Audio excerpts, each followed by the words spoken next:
My name is Heather McClintock. I'm an Associate Professor of Public Health at Arcadia University in the College of Health Sciences. Today I'm going to talk about barriers and facilitators to implementing an integrated intervention addressing social determinants of health among persons with diabetes in an underserved community. To provide some background on this topic, persons in underserved communities are significantly more likely to have type 2 diabetes or an increased risk for associated poor outcomes, including complications and increased mortality in comparison with other populations. Underserved communities are disproportionately represented by racial and ethnic minority groups. Historically, racial and ethnic minorities have been underrepresented in public health research. Intervention studies focused on diabetes have median enrollment rates of non-white groups of around 29% based on a recent meta-analysis of intervention studies. The aim of this study was to explore barriers and facilitators to implementing an integrated intervention addressing social determinants of health among persons with diabetes in an underserved community. Participants for this study were recruited from 3 primary care practices in West Philadelphia. West Philadelphia is a Health Resources and Service Administration Medically Underserved Area and a HRSA-designated low-income primary care health professions shortage area. Qualitative data was obtained from semi-structured interviews from participants who were randomized to either a basic intervention or an enhanced intervention. The basic intervention included an interventionist collaborating with physicians and giving education, guideline-based treatment recommendations, and examining adherence and outcomes.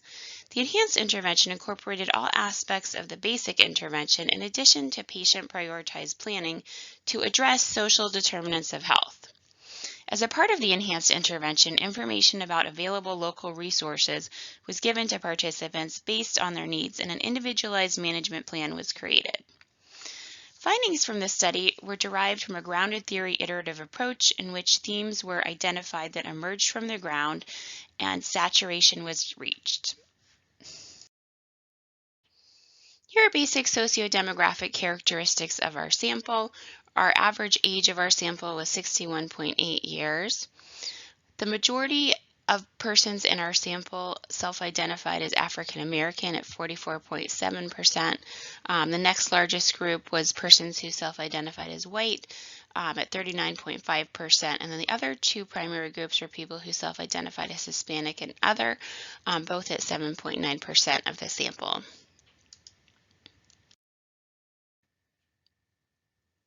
Themes that emerged from our data were categorized as facilitators and barriers to intervention effectiveness. The first facilitator identified was integrated care management.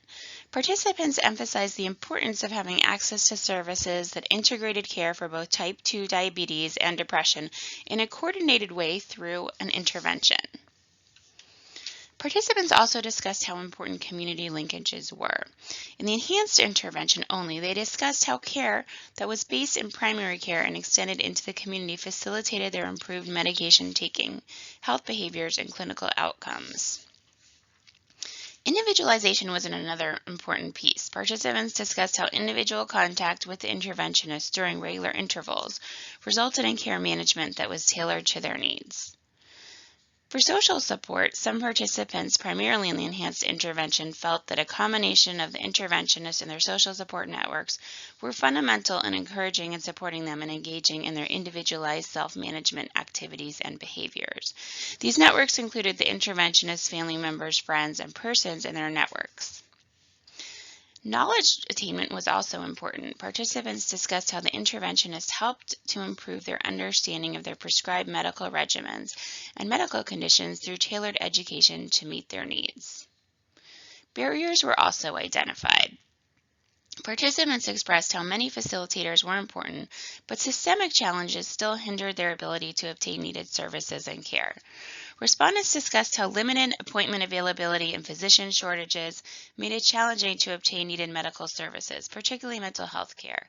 This, accompanied by difficulties in obtaining necessary transportation as well as physical access barriers, made obtaining services extremely difficult.